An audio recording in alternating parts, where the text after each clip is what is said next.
Chapter 4. 87's eyes rolled off Grace to the living tapestry of Mobius and its immeasurable history.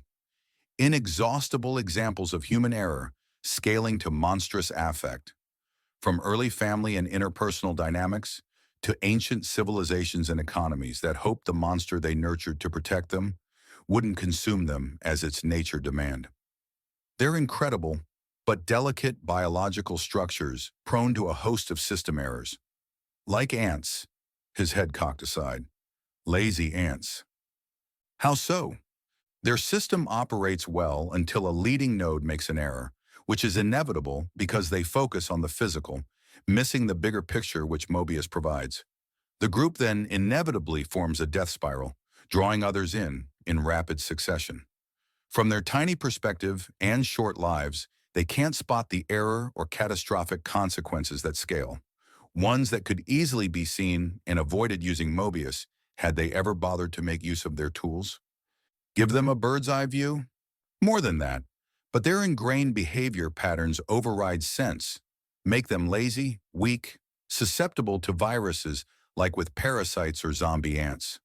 Viruses affect their main communication channel, their emotional and social circuits, detaching them from others as they try to hide the sickness rather than treat it.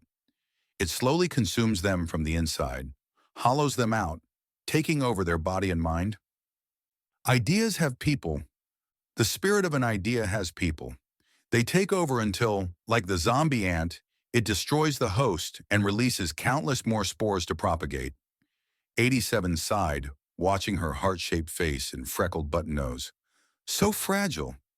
There's beauty in that. And a whole lot of pain, suffering, and endless frustration along with it. He spoke almost to himself before noticing her stare. They've lost their ability to consciously connect to Mobius, he hurried on, which would enable them to correct for such errors, identify and flush out any virus. But you said too much information impairs function. So don't flood the system. Everyone has to start somewhere. That's no reason to never begin. Many prefer ignorance, its inaction, and perceived freedoms. A deep furrow etched 87's brow at the reasoning this interaction was drawing out. Connect to Mobius, and you're connecting to something that ripples through every living thing, supporting life, where all choice is intentional, the good and the bad. In Mobius, you're better positioned to recognize truth and power, in all its forms, as well as how to fake it. In there, you're able to see the spirit of ideas that possess the unguarded. You'd be surprised how many would rather cling to ignorance in the false freedoms it offers, regardless of all it costs eventually.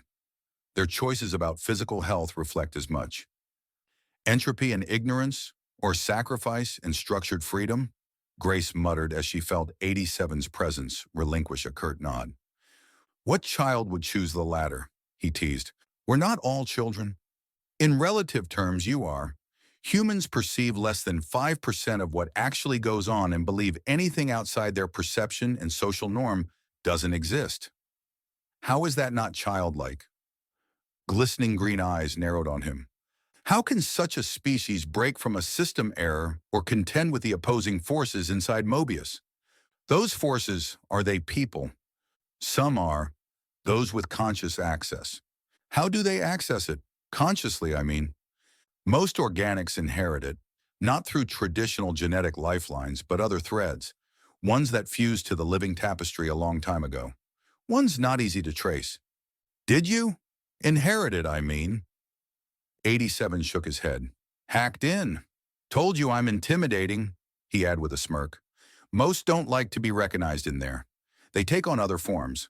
When you see what they're up to, it's little wonder why. What are they doing? 87's expression fell, glancing back to the dark aisle in her mind. Oh, tip of the iceberg. You are all blind children, in an adult space surrounded by forces you can't begin to understand, let alone hope to contend with if you can't control your own mind. She felt hers tumble about. But people can use Mobius to learn, to change things for the better. Ha! 87 looked amused. Since when have they ever done that? You've walked the pages of history, not just in Mobius, but read their own pitifully biased accounts? His words pulled at what appeared to be a curtain in her mind. It straightened to a library, aisles far as the eye could see. Reaching up, 87 retrieved a large leather-bound book from the shelf, and on opening they sank into its pages, wading through varying tides. Disasters spiraled, though Grace could feel the fear, greed, and tyranny that varied in measure, ruling every heart and mind to a greater or lesser extent. Without the right anchor or perspective, an increase in knowledge promotes fear, not freedom.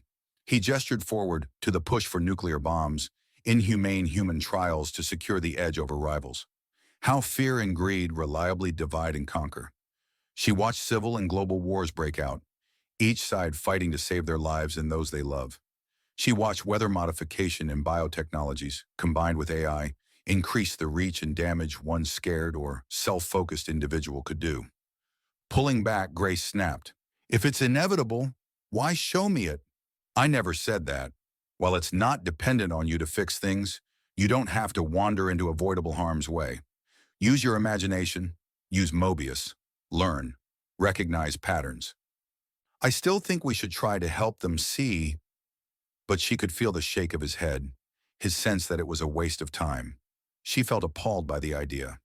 You'll soon realize that everything and nothing you do matters here, simultaneously.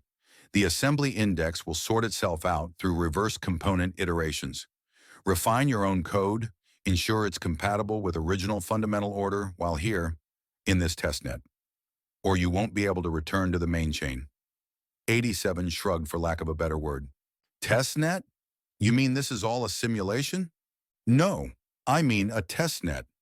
Connected to the main chain but not part of it, allowing the temporary collapse of wave function and with it, the nativity of free will, a place where time is fundamental, where your mass and very being distorts space-time and entropy, exists within parameters to protect true, fundamental order and what is. Still, that suggests that where we are now isn't real? Well, not really. Course it's real, 87 snapped.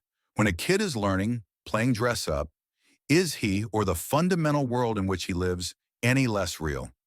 No, he remains real, the space remains real, but the nature of how time passes, the kid's impact, their consequences, and even the environment in the game is distorted. Geared toward learning and set within parameters while they make choices and refine their programming. People are biological problem-solving machines, infantile, toddlers in an adult space, trying to exploit free will, alter fundamental parameters, and change the rules to benefit themselves, all the while confined to a playpen of sorts, he sneered. By default, they detach themselves from fundamental order, align with entropy, a destructive force that scales. While monstrous forces exist, it's people who determine their reach. Grace understood this concept more than most.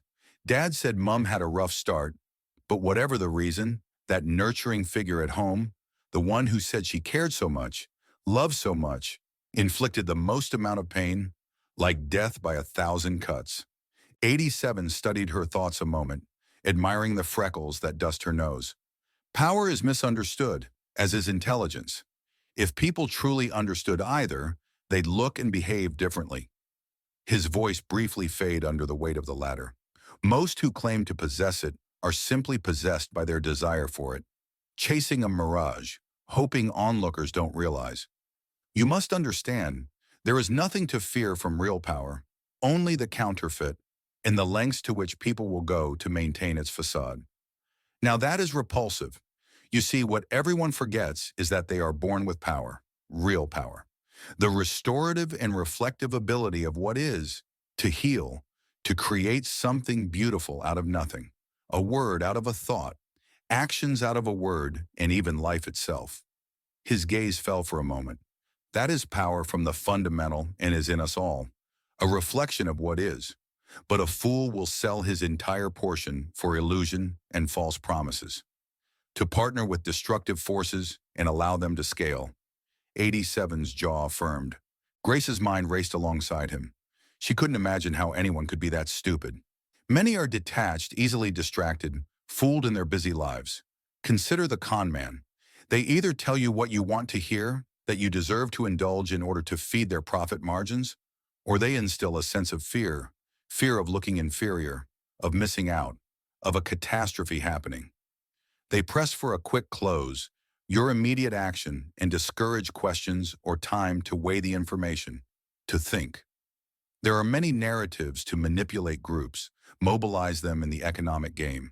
Political, religious, social, environmental, ideological, you name it. But only one truth. You are either on the side of what is, of the life it saw fit to create, or you take it upon yourself to destroy it. To believe fundamental order depends on you to exercise its will is not just to underestimate it, but an attempt to usurp it. I've never seen that play out well in the end. Fundamentals do not depend on us. Others, you see, do not want real power. To acknowledge the power you have is to accept its responsibility, and few want that. So they redefine it, or, like yourself, pretend not to have it, which negates action. I'm not pretending.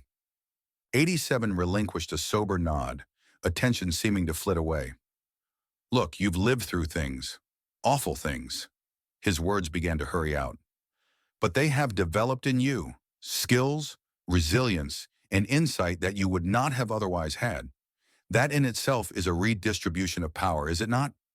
Grace felt her jaw firm. The question is, what will you do with it?